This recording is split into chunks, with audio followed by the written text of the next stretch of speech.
Hello students, আমরা এবারে শুরু করব কম্পাউন্ড এপিথেলিয়াম নিয়ে বা compound epithelial tissue.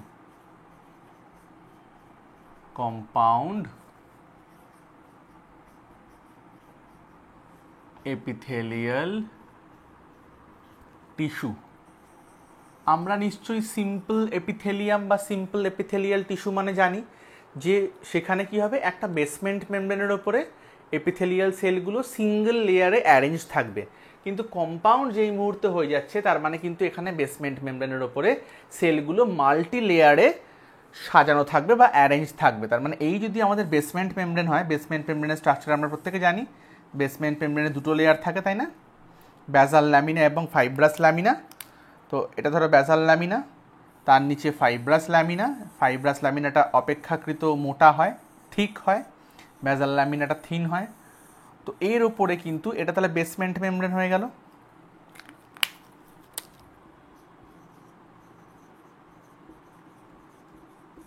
Basement membrane. তো এর ওপরে সিম্পল এপিথেলিয়াল টিস্যুর ক্ষেত্রে একটা মাত্র লেয়ারে সেলগুলো অ্যারেঞ্জ ছিল, কিন্তু এখানে আমরা দেখব একটা না, এখানে কিন্তু একাধিক লেয়ারে সেলগুলো অ্যারেঞ্জ থাকবে। এই ধরো একটা লেয়ার, তার উপরে আরেকটা লেয়ার,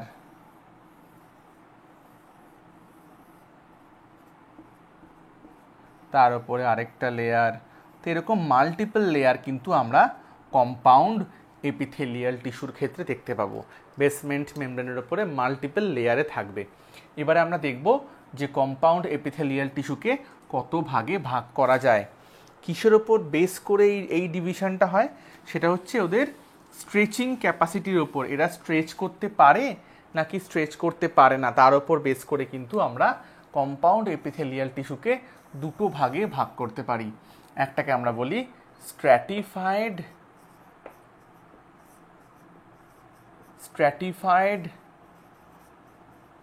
কম্পাউন্ড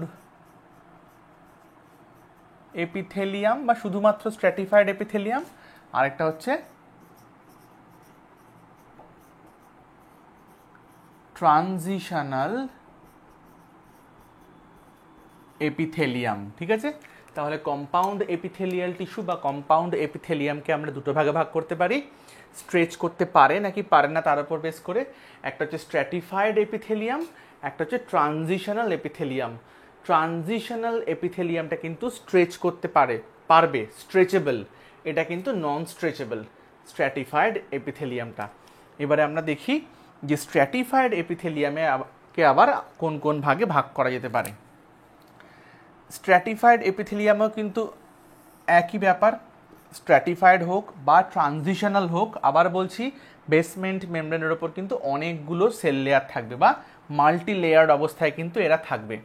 তার মধ্যে ম্যাক্সিমাম ক্ষেত্রে বা অলমোস্ট সব ক্ষেত্রেই আমরা দেখব যে বেসমেন্ট মেমব্রেন একদম লাগোয়া যে সেল লেয়ারটা, ওটা কিন্তু বেসিক্যালি কিউবয়েডাল সেলসগুলোই হয়।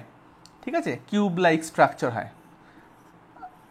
আমরা কিউবয়েডাল এপিথেলিয়াম আমরা জানি যে এদের দৈর্ঘ্য প্রস্থ উচ্চতা অলমোস্ট সেম হয়। তো বেসমেন্ট মেমব্রেন লাগোয়া যে সেলগুলো, তার মানে একদম আমরা ইনার মোস্ট লেয়ার বলতে পারি, কারণ এর ওপরে আরেকটা, তার ওপর আরেকটা, তার ওপর আরেকটা। তো এটা হচ্ছে আউটার মোস্ট এরিয়া, এটা হচ্ছে inner most area.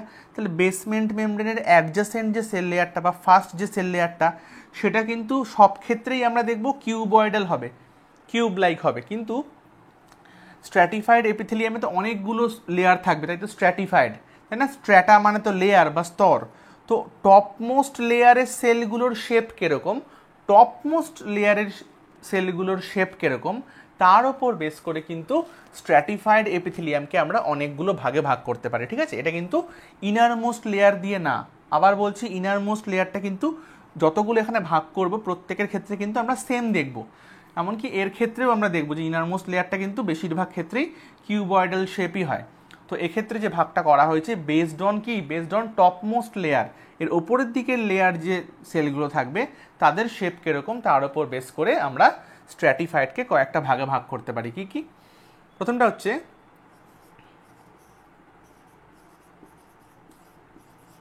Squamous stratified epithelium. তারপরেরটা কিউবয়েডাল স্ট্র্যাটিফাইড এপিথেলিয়াম। এবং 3 নম্বরটা কলামনার স্ট্র্যাটিফাইড এপিথেলিয়াম। আবার বলি, টপমোস্ট লেয়ারের সেলগুলোর শেপ কীরকম তার উপর বেস করে 3টে ভাগে ভাগ করা যায়: squamous stratified epithelium, cuboidal stratified epithelium, columnar stratified epithelium. এর মধ্যে আবার স্কোয়ামাস স্ট্র্যাটিফাইড এপিথেলিয়ামটাকে আমরা 2টো ভাগে ভাগ করতে পারি। একটা হচ্ছে কেরাটিনাইজড স্কোয়ামাস এপিথেলিয়াম, আরেকটা হচ্ছে নন কেরাটিনাইজড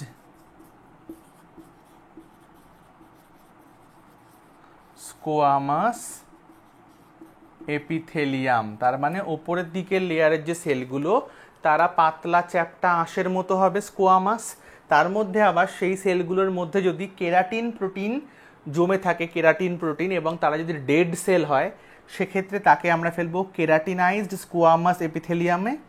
এবং সেই সেলগুলো যদি কেরাটিনবিহীন হয় এবং লিভিং সেল হয়, জীবিত কোষ হয়, তো তাকে আমরা ফেলবো নন কেরাটিনাইজড স্কোয়ামাস এপিথেলিয়াম। আমি এগুলো সম্বন্ধে ডিটেলে একটু পরে আসছি, প্রথমে ভাগগুলোকে বলে নিই। কিউবয়েডাল স্ট্র্যাটিফাইড এপিথেলিয়ামের আর কোনো ভাগ নেই। কলামনারটাকে আবার 2টো ভাগে ভাগ করা যায়: সিম্পল, বা সিম্পল না লিখে বরং তোমরা লেখো নন সিলিয়েটেড কলামনার স্ট্র্যাটিফাইড এপিথেলিয়াম। নন সিলিয়েটেড কলামনার স্ট্র্যাটিফাইড এপিথেলিয়াম, আরেকটা হচ্ছে সিলিয়েটেড কলামনার স্ট্র্যাটিফাইড এপিথেলিয়াম। ঠিক আছে, ট্রানজিশনাল এপিথেলিয়ামের কোনো ভাগ নেই।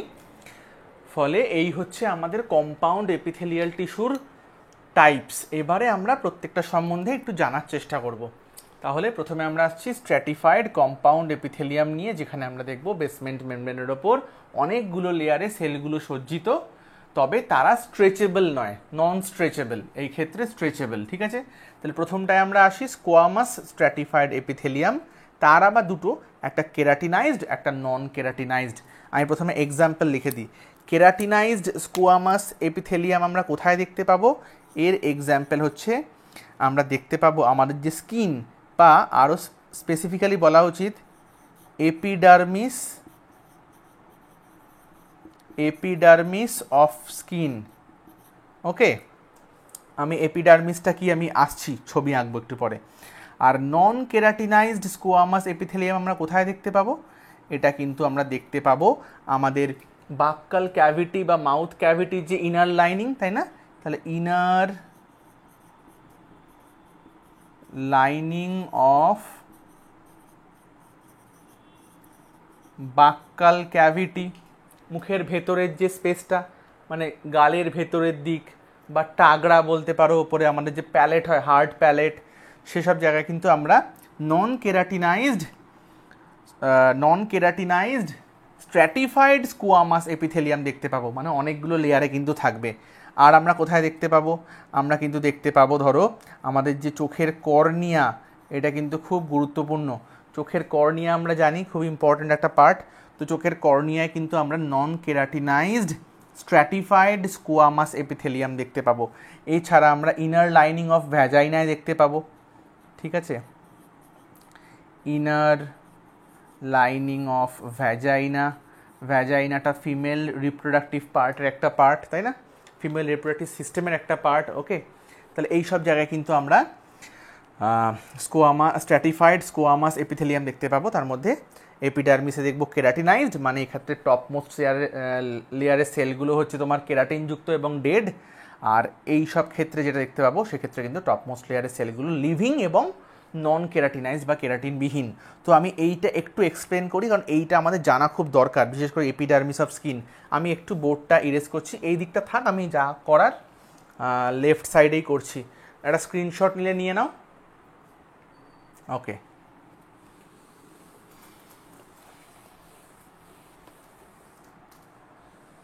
আমি শুধু স্কোয়ামাস পার্টটা মুছলাম, সরি। এটা আমি আবার লিখে দিচ্ছি, কিউবয়েডাল স্ট্র্যাটিফাইড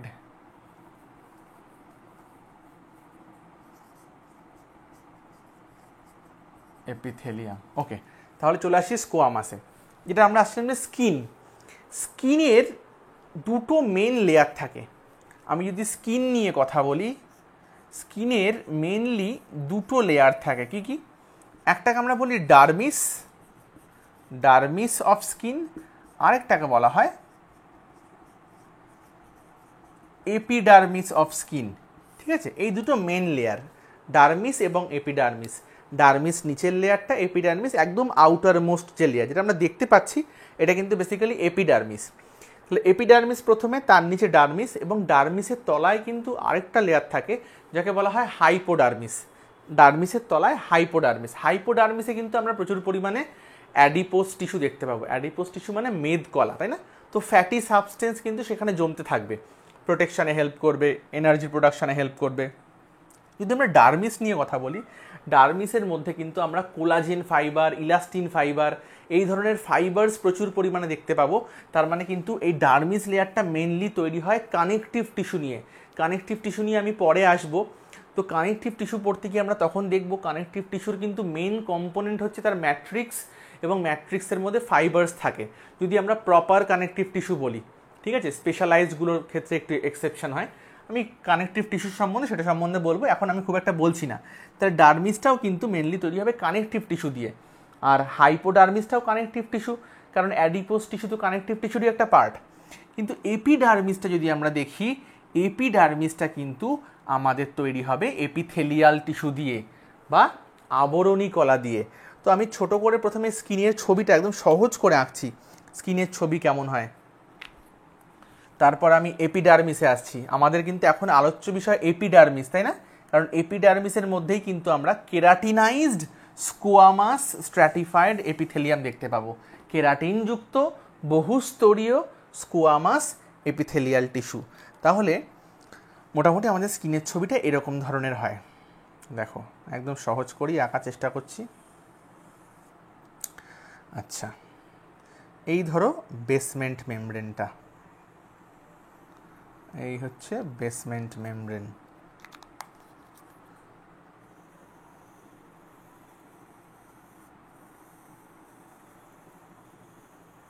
তাহলে এটা যদি বেসমেন্ট মেমব্রেন হয়, তার মানে এর ওপরে নিশ্চয়ই এপিডার্মিস, এর নিচে নিশ্চয়ই ডার্মিস, ডার্মিসের তলায় হাইপোডার্মিস। ধরো তাহলে এখানটা হচ্ছে হাইপোডার্মিস, যেটা আমরা এখন খুব একটা জানবো না। এখানে কিন্তু অ্যাডিপোস টিস্যু প্রচুর পরিমাণে থাকবে, মানে ফ্যাটি সাবস্টেন্স যুক্ত যে টিস্যু হয়, কানেকটিভ টিস্যু। এই পোর্শনটা হচ্ছে ডার্মিস, তাহলে এই পোর্শনটা হচ্ছে ডার্মিস, এটাও তৈরি হচ্ছে কানেকটিভ টিস্যু দিয়ে। এবং ডার্মিসেই কিন্তু আমরা যদি আমরা হেয়ার দেখি, ম্যামালিয়ান ক্যারেক্টার আমরা জানি, স্কিনে হেয়ার থাকে না? তাহলে হেয়ারের যে ফলিকেলগুলো, হেয়ার ফলিকেলগুলো কিন্তু ডার্মিস থেকেই সৃষ্টি হয়, ডার্মিস এরিয়াতেই থাকে। এবং এই জায়গাতে আমরা অবশ্যই এরকম পকেট তৈরি হয়, এপিডার্মিস এরকম পকেট লাইক স্ট্রাকচার তৈরি হয়, সেখান থেকে সৃষ্টি হয় সিবেশিয়াস গ্ল্যান্ড। তো সিবেশিয়াস গ্ল্যান্ড কিন্তু হেয়ার ফলিকেলের একদম কাছেই থাকে। হ্যাঁ, ওকে। তারপরে ধরো আমাদের সোয়েট গ্ল্যান্ড, এই সোয়েট গ্ল্যান্ডও কিন্তু আমাদের ডার্মিসেই থাকে। ঠিক আছে, সোয়েট গ্ল্যান্ড তো এক ধরনের এক্সোক্রাইন গ্ল্যান্ড, তাই না? তো এর তো ডাক্ট থাকবে, তো ডাক্টের মাধ্যমে গিয়ে আলটিমেটলি উন্মুক্ত হয় আমাদের স্কিনের বাইরে সোয়েট গ্ল্যান্ড, ঘামটা বাইরে আসে, কিন্তু গ্ল্যান্ড কিন্তু থাকে ডার্মিসে।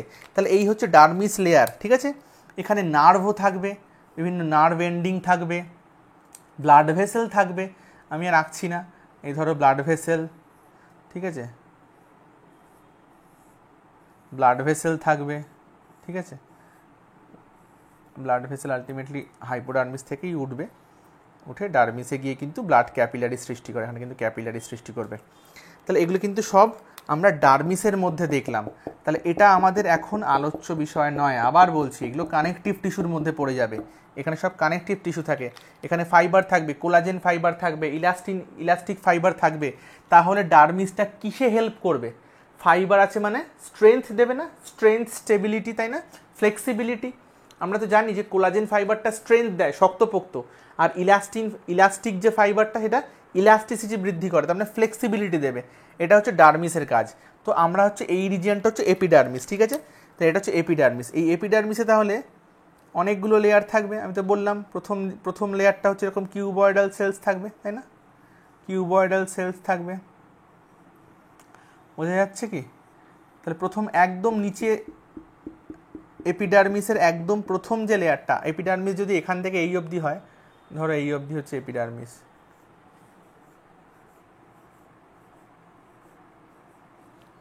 ঠিক আছে, বাড়িয়ে দিই, এই ধরো হেয়ার, আচ্ছা, এই ধরো সোয়েট গ্ল্যান্ড উন্মুক্ত হয়েছে। তাহলে একদম টপমোস্ট যে লেয়ারগুলো, তাহলে এরা তো এরকম স্কোয়ামাস চ্যাপ্টা চ্যাপ্টা দেখতে হবে, তাই তো এরা স্কোয়ামাসের আন্ডারে পড়েছে, এরা কিন্তু ডেড সেল। তাহলে এটা একদম আউটার মোস্ট লেয়ার, এটা একদম ইনার মোস্ট লেয়ার। তাহলে এই সেলটা হচ্ছে কিউবয়েডাল শেপই হবে, কিন্তু নামকরণটা কেন স্কোয়ামাসের মধ্যে পড়েছে আমি আবার বলে দিয়েছি, যে টপ মোস্ট লেয়ারটা কিন্তু দেখতে চ্যাপ্টা চ্যাপ্টা আঁশের মতো, এবং মাঝখানে কিন্তু প্রচুর সেল লেয়ার থাকে, প্রচুর সেল লেয়ার। আমি একটু ডিটেলেই বলছি, কারণ নিটের জন্য একটু কনসেপ্ট ক্লিয়ার থাকা প্রয়োজন, শুধুমাত্র মুখস্থ করে গেলে তো হবে না, একটু জেনে রাখো স্কিন কেমন দেখতে হয়, তার মধ্যে কি থাকে না থাকে। আমি এপিডার্মিস লেয়ারটা বরং আরেকটু ডিটেলে বলবো। এপিডার্মিসের মধ্যে অনেকগুলো লেয়ার থাকে, এই নামগুলো জানা প্রয়োজন। আচ্ছা, তাহলে এইরম ধরো বেসিক্যালি আমাদের এপিডার্মিস লেয়ারটা। তাহলে বোঝা গেছে একদম নিচেরটা কিন্তু কিউবয়েডাল শেপ, তারপরে যে সেলগুলো এরা পলিহেড্রাল হতে পারে, আমব্রেলা শেপ হতে পারে, পিয়ার শেপ হতে পারে, হ্যাঁ, ওভাল শেপ হতে পারে। আমি ওই জন্য শেপগুলো খুব একটা মেনটেন করলাম না, রাউন্ড রাউন্ড এঁকে গেলাম, সব কিন্তু এরকম হয় না এক্স্যাক্টলি, আমি পরে আসছি। তো একদম নিচের যে সেল লেয়ারটা, এটা কিন্তু র্যাপিডলি মাইটোটিক ডিভিশন করে, অনবরত এর কিন্তু সেল ডিভিশন হয়, এবং এই সেলগুলোর বারবার ডিভিশনের ফলেই কিন্তু এই লেয়ারগুলো আস্তে আস্তে তৈরি হয়। এবং আমি বললাম একদম টপমোস্ট যে লেয়ারগুলো, অনেকগুলো লেয়ার থাকে কিন্তু এখানে, অনেক লেয়ার থাকে, প্রায় 25-30 খানা লেয়ার থাকে। একদম টপমোস্ট যে লেয়ারটা আমি বলছি, এই ডেড সেলের যে লেয়ারটা, কেরাটিনযুক্ত ডেড সেল, এটা কিন্তু অনেক মোটা লেয়ার হয়, মানে 20-30 লেয়ার থাকতে পারে। এই লেয়ারগুলোর কিন্তু পিরিয়ডিক্যাল শেডিং হয়, মানে আমাদের চামড়া দেখবে, চামড়ার লেয়ার উঠে যায় না, তো এর কিন্তু শেডিং হয় ওপর থেকে, কিন্তু আস্তে আস্তে এরা কিছুদিন পর পর নষ্ট হয়ে যায়, এবং নিচ থেকে সেল ডিভিশন হতে হতে কিন্তু সেই সাপ্লাইটা কিন্তু সবসময় মেনটেন্ড হয়। বোঝা গেছে? তাহলে আমাদের ছবিতে আমি এই পার্টটাও মুছে দিচ্ছি, নইলে আঁটবে না, ছবিটা হয়তো বুঝতে সমস্যা হতে পারে। তাহলে এই হচ্ছে আমাদের এপিডার্মিস, বোঝা গেছে? এই হচ্ছে আমাদের এপিডার্মিস, তার নিচে ডার্মিস, তার নিচে হাইপোডার্মিস। তো আমাদের এখন আলোচ্য বিষয় এপিডার্মিস। তাহলে এপিডার্মিসটা আমরা কিসের এক্সাম্পল বললাম? Keratinised squamous stratified epithelium. কেন স্ট্র্যাটিফাইড বুঝে গেছো? বেসমেন্ট মেমব্রেনের ওপর অনেকগুলো লেয়ার আছে। কেন স্কোয়ামাস? কারণ টপমোস্ট যে লেয়ারের সেলগুলো তারা চ্যাপ্টা চ্যাপ্টা পাতলা আঁশের মতো, স্কেল লাইক, তাই স্কোয়ামাস। কেন কেরাটিনাইজড? কারণ এই সেলগুলোর মধ্যে প্রচুর পরিমাণে কেরাটিন প্রোটিন প্রেজেন্ট, এবং এই কেরাটিন প্রোটিন হচ্ছে ওয়াটারপ্রুফ প্রোটিন, এর ফলে আমাদের স্কিন কিন্তু নষ্ট হয় না সহজে।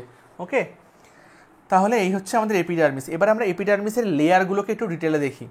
একদম নিচের যে আমি লেয়ারটা বললাম, এবং এরা বললাম র্যাপিডলি মাইটোসিস করে, তাহলে এদের ডিভিশনের জন্যই কিন্তু এই লেয়ারগুলো আস্তে আস্তে উৎপত্তি হয়, তাই না? তাহলে এই লেয়ারটাই কিন্তু বাকি লেয়ারগুলো সৃষ্টি করার জন্য দায়ী। তাই এই লেয়ারটাকে আমরা বলতেই পারি স্ট্র্যাটাম জার্মিনেটিভাম, অথবা একে বলা হয় স্ট্র্যাটাম স্ট্র্যাটাম ব্যাসালে, একদম বেস, এটা তো বেস রিজিয়ান তাই না, এটা তো টপ মোস্ট রিজিয়ান, এগুলো হচ্ছে ইন্টারমিডিয়েট লেয়ার তাই না, এটা ব্যাসাল লেয়ার একদম বেসের দিকে, এগুলো ইন্টারমিডিয়েট লেয়ার, আর এগুলো হচ্ছে সুপারফিশিয়াল লেয়ার একদম উপরের দিকে। তাহলে সুপারফিশিয়াল লেয়ারটা কেরাটিনযুক্ত, এই লেয়ারটাকে আমরা বলবো স্ট্র্যাটাম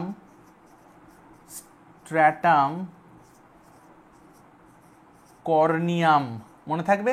তাহলে একদম ইনারমোস্ট লেয়ারটা single cell layer cuboidal shape, যেগুলো র্যাপিডলি ডিভাইডিং সেল, তাকে আমরা বলবো স্ট্র্যাটাম জার্মিনেটিভাম, কারণ বাকি লেয়ারগুলোকে জার্মিনেট করতে হেল্প করছে।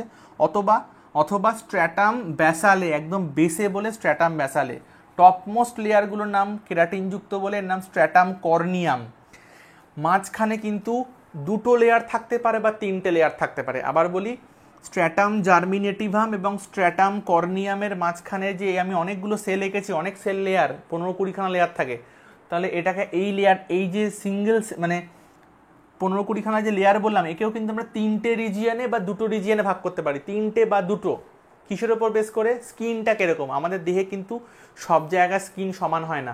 আমাদের এখানকার স্কিন যেরকম, আমাদের হাতের চেটো বা পায়ের চেটোর কিন্তু সেম স্কিন না। এটা ধরেই ফিল করতে পারবে যে হাতের চেটো স্কিন কিন্তু একটু মোটা, থিক। তাহলে আমাদের দু রকমের স্কিন হয়, থিন স্কিন আর থিক স্কিন। এটা হচ্ছে থিন স্কিন, এটা হচ্ছে থিক স্কিন। যেখানে থিন স্কিন থাকবে সেখানে মোট 4টে লেয়ার থাকবে। 4টে লেয়ারের মধ্যে একদম ইনার মোস্ট হচ্ছে স্ট্র্যাটাম জার্মিনেটিভাম, একদম আউটার মোস্টটা হচ্ছে স্ট্র্যাটাম কর্নিয়াম। তাহলে এদের মাঝখানে আর দুটো লেয়ার থাকে। কি কি থাকবে? একটা হচ্ছে স্ট্র্যাটাম স্পাইনোসাম, আরেকটা হচ্ছে স্ট্র্যাটাম গ্র্যানিউলোসাম। আর থিক স্কিনে আরেকটা থার্ড লেয়ার থাকবে, এর নাম হচ্ছে স্ট্র্যাটাম লুসিডাম। ওকে, তাহলে 5টা লেয়ার আমি একদম ব্যাসাল লেয়ার থেকে বাইরের দিকে পরপর সিকোয়েন্স অনুযায়ী বলছে, লিখে নাও। তাহলে একদম ইনার মোস্টটা হচ্ছে স্ট্র্যাটাম জার্মিনেটিভাম বা স্ট্র্যাটাম ব্যাসালে, তার ঠিক ওপরের লেয়ারটা হচ্ছে স্ট্র্যাটাম স্পাইনোসাম, তার ওপরের লেয়ারটা হচ্ছে স্ট্র্যাটাম গ্র্যানুলোসাম, ভেতর থেকে বাইরে যাচ্ছি। In case of thin skin 4টে লেয়ার বললাম, তাহলে স্ট্র্যাটাম গ্র্যানুলোসামের পরেই কিন্তু স্ট্র্যাটাম কর্নিয়াম হয়ে গেল। কিন্তু পাম, তাই না, মোটা থিক স্কিন, এখানে কিন্তু 4 নম্বর একটা এক্সট্রা লেয়ার থাকবে। তাহলে 4 নম্বর লেয়ারটার নাম হচ্ছে স্ট্র্যাটাম লুসিডাম। তাহলে স্ট্র্যাটাম লুসিডাম লেয়ারটা কোথায় থাকে? স্ট্র্যাটাম গ্র্যানুলোসাম এবং স্ট্র্যাটাম কর্নিয়ামের মাঝখানে। আমি ছবি এঁকে দিচ্ছি, তোমরা এইটার একটা স্ক্রিনশট নিয়ে নাও, আমি তার ছবিটা এঁকে সহজ করে বুঝিয়ে দিচ্ছি। ওকে, আমি কি এদিকেই বরং আঁকি নাকি? আমি এই দিকটা আঁকি, এই ছবিটা থাক, এর সঙ্গে ম্যাচ করে করে বুঝতে পারবে। আমি এই দিকটা আঁকছি। আচ্ছা, ধরো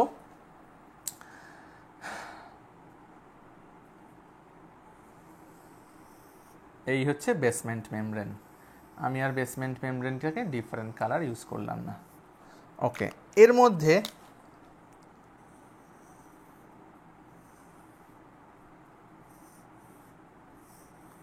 তাহলে এই হচ্ছে প্রথম লেয়ারটা চলে গেল, তাই তো। এটার নাম তাহলে কি? এটার নাম হচ্ছে স্ট্র্যাটাম জার্মিনেটিভাম বা স্ট্র্যাটাম ব্যাসালে।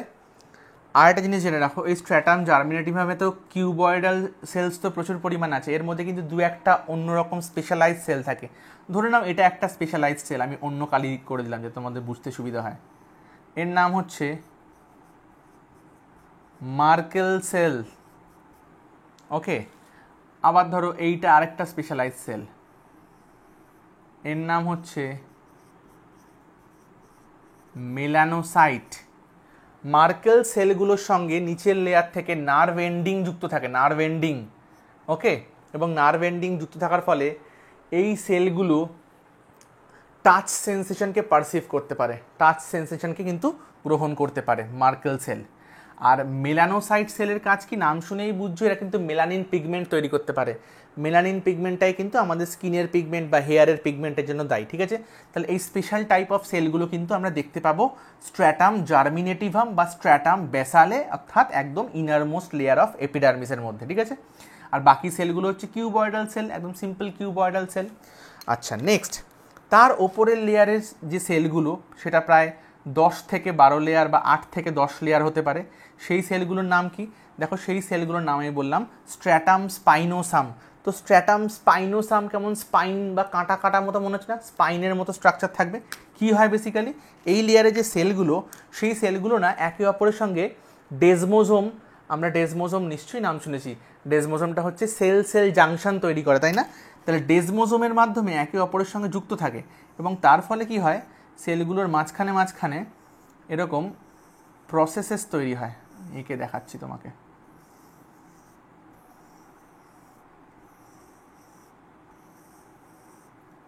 ধরো এই সেলের সঙ্গে এই সেলের কানেকশান আছে, এটার সঙ্গে এটার কানেকশান আছে, এটার সঙ্গে এটার কানেকশান আছে। এই ডেজমোজোম তৈরি হওয়ার ফলে দেখো স্পাইন লাইক স্ট্রাকচার না, স্পাইন লাইক একটা অ্যাপিয়ারেন্স সৃষ্টি হয়। ওই জন্য এই লেয়ারটার নাম হচ্ছে স্ট্র্যাটাম স্পাইনোসাম। মনে থাকবে, স্ট্র্যাটাম স্পাইনোসাম। বোঝা যাচ্ছে তো নাকি?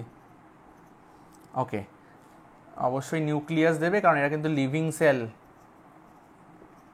এবং স্ট্র্যাটাম জার্মিনেটিভাম বা স্ট্র্যাটাম বেসালে এই প্রথম লেয়ারটা বাদ দিয়ে এরপরে আমরা যত সেল দেখব, মানে বাকি 4টে লেয়ার বা 3টে লেয়ারের যত সেল দেখব, তাদের সবাইকে কিন্তু বলা হয় কেরাটিনোসাইটস। এই সব কটা সেলকেই আমরা কিন্তু বলবো কেরাটিনোসাইটস। কেরাটিনোসাইটস কেন? কারণ এরা কিন্তু কেরাটিন প্রডিউস করে, ওয়াটারপ্রুফ প্রোটিন। তাহলে আমাদের প্রথম লেয়ার বুঝে গেলাম স্ট্র্যাটাম বেসালে, তারপরে লেয়ারটার আমি নাম লিখে দিয়েছি স্ট্র্যাটাম, আমি স্ট্র্যাটামটাকে শর্টে এস লিখলাম, স্ট্র্যাটাম স্পাইনোসাম। ক্লিয়ার? স্ট্র্যাটাম স্পাইনোসামের পরের লেয়ারটার নাম কি? স্ট্র্যাটাম গ্র্যানুলোসাম। এরপরে আবার মাল্টি লেয়ার একটা স্ট্রাকচার, সব কিন্তু মাল্টি লেয়ার স্ট্রাকচার। এই সেলগুলোর মধ্যে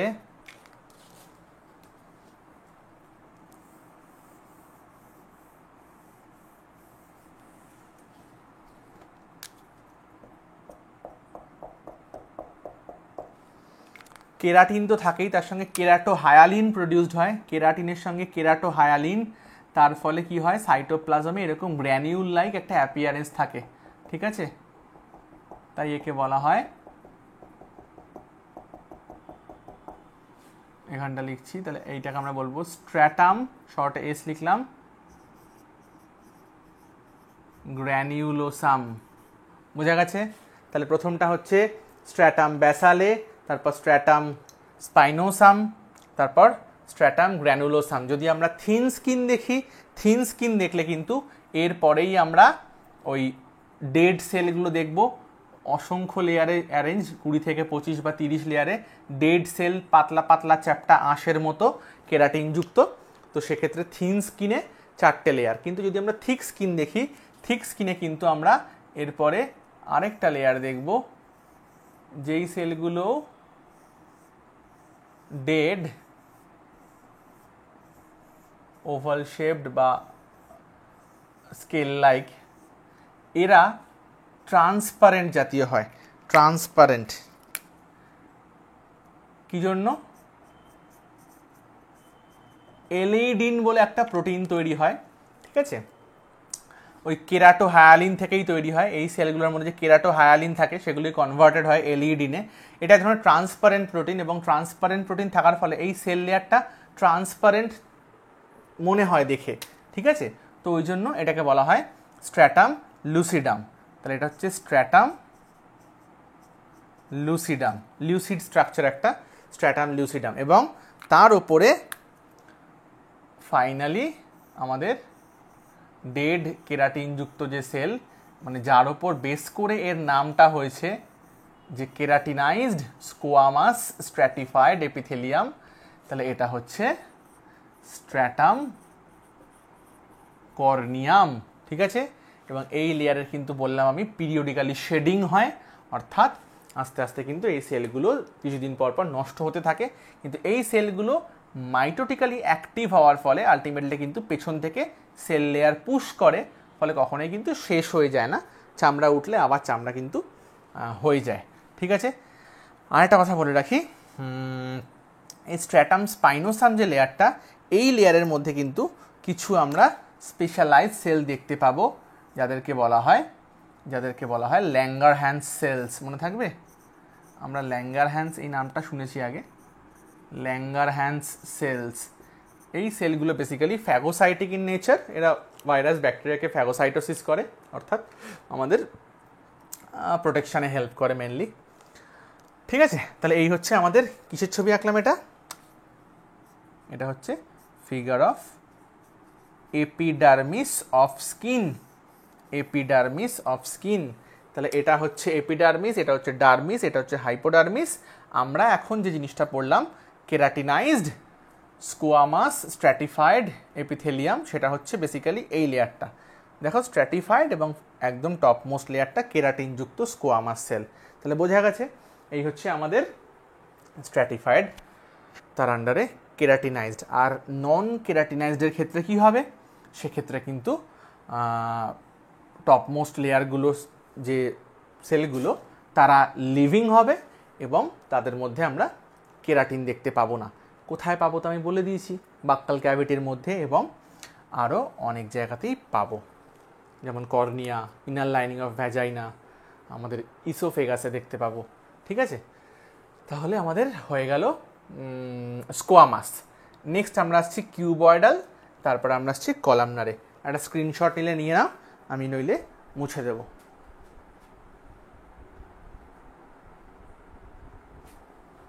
ওকে, চলো মুছে দিচ্ছি, ওই দিকটা থাক, আমি এই দিকটা মুছে দিচ্ছি।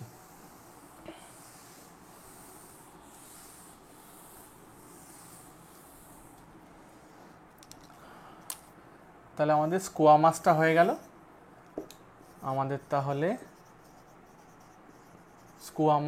গেল, এটাই সব থেকে বেশি জানতে হয়, বাকিগুলোতে কিছুই নেই।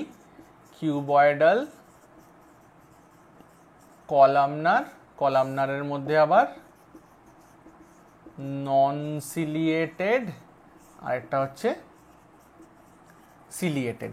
কিউবয়েডালে কি হবে, কিউবয়েডালে আমি তো প্রথমেই বলেছি যে ইনার মোস্ট লেয়ারটা সবার ক্ষেত্রেই কিউবয়েডাল শেপ, তারপরে এগুলো পলিগোনাল বা রাউন্ড বা ওভাল বা পিয়ার শেপ বা আমব্রেলা শেপড অনেক কিছুই হতে পারে, এবং আলটিমেটলি একদম টপ মোস্ট, তাহলে এটা হচ্ছে ব্যাসাল লেয়ার,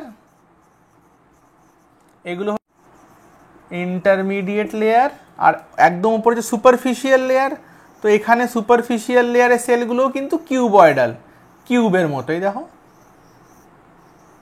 ঘনকের মতো, দৈর্ঘ্য প্রস্থ উচ্চতা প্রায় সমান।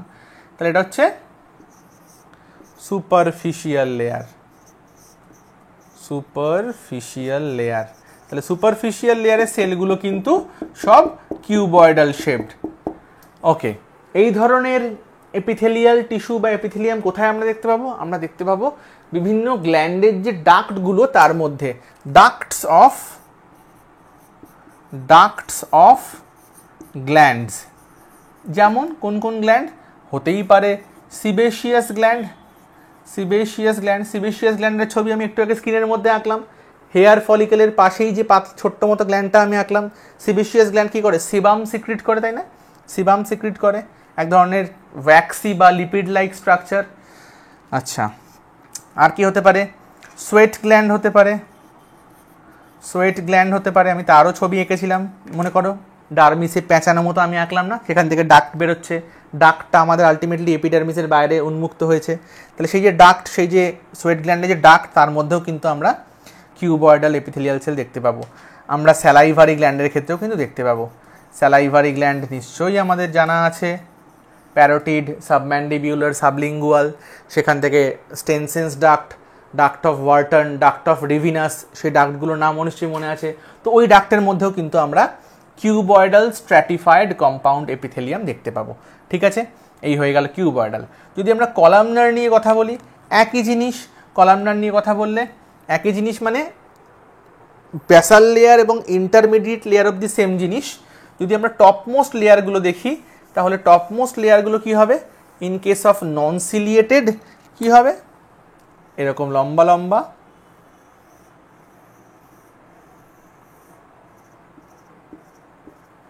ওকে, সিলিয়া নেই। আর যদি আমরা সিলিয়েটেড বলি কি হবে, এই টপমোস্ট যে লেয়ার, যে কলামনার স্তম্ভের মতো সেল, তার আবার এপিক্যাল সারফেসে সিলিয়া থাকবে।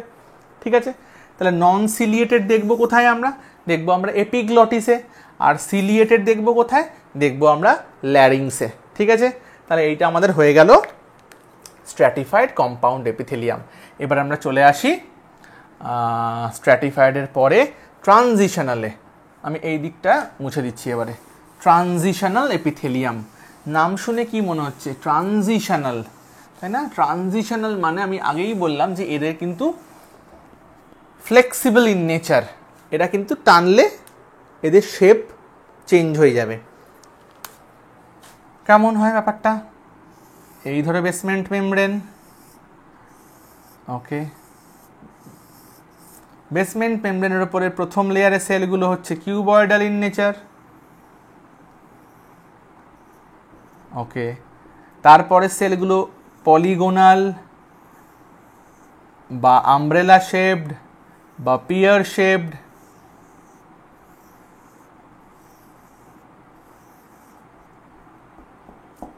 এবং টপ মোস্ট লেয়ার কিরকম, ওভাল শেপড,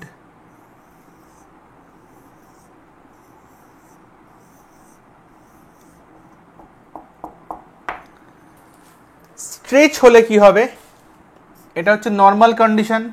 যখন স্ট্রেচড হবে, বেসমেন্ট মেমব্রেন যদি একটু মোটা হয় তো টান পড়লে কি হয়, পাতলা হয়ে যাবে না? তো এক্ষেত্রে কিন্তু যখন স্ট্রেচড অবস্থায় থাকে, এটা ধরো নর্মাল কন্ডিশন, এটা স্ট্রেচড কন্ডিশন।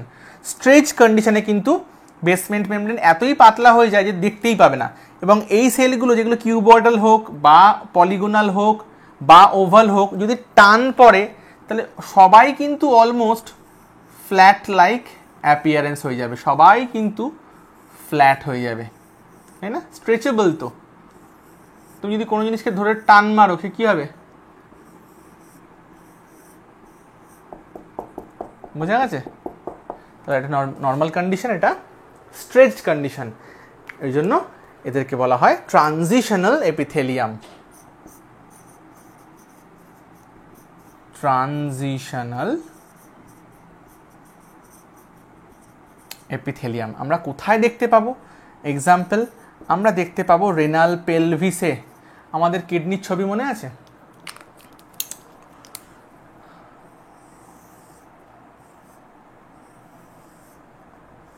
এই তো, তাহলে এটা হচ্ছে পেলভিস, তাই না? এই চওড়া পোর্শনটা, এটা কি ইউরেটার মানে গোবিনী। তাহলে এই পেলভিসে আমরা দেখতে পাবো, আমরা ইউরেটার বা গোবিনীতে আমরা দেখতে পাবো ট্রানজিশনাল এপিথেলিয়াম। আমরা ইউরিনারি ব্লাডারে দেখতে পাবো ট্রানজিশনাল এপিথেলিয়াম। এমনকি আমরা যদি মেল ইউরেথ্রা দেখি, ইউরেথ্রা মানে হচ্ছে মূত্রনালী, তারও যে প্রক্সিমাল পার্ট অর্থাৎ প্রথম দিকটা, সেখানে কিন্তু আমরা ট্রানজিশনাল এপিথেলিয়াম দেখতে পাবো। এই তো মূত্রথলি, এই তো মূত্রনালী, তাই না? গোবিনী এসে মূত্রাশয় বা মূত্রথলিতে উন্মুক্ত হয়। ইউরেটার, এটা কি ইউরিনারি ব্লাডার, এটা কি ইউরেথ্রা। তো মেলের ক্ষেত্রে কিন্তু ইউরেথ্রাটা অনেক বেশি লম্বা হয়। তো ইউরেথ্রার প্রক্সিমাল পার্টে কিন্তু আমরা ট্রানজিশনাল এপিথেলিয়াম দেখতে পাবো। ঠিক আছে, তাহলে এই হচ্ছে আমাদের কম্পাউন্ড এপিথেলিয়াল টিস্যু বা কম্পাউন্ড এপিথেলিয়াম। ট্রানজিশনাল এপিথেলিয়ামকে কিন্তু ইউরোথেলিয়ামও বলা হয় সম্ভবত, ইউরোথেলিয়াম, হ্যাঁ, ইউরিনারি ব্লাডার, ইউরেটার এইসব জায়গায় পাওয়া যায় বলে একে ইউরোথেলিয়ামও বলা হয়। তাহলে এই হচ্ছে আমাদের কম্পাউন্ড এপিথেলিয়াল টিস্যু। আশা করি বুঝতে পেরেছ।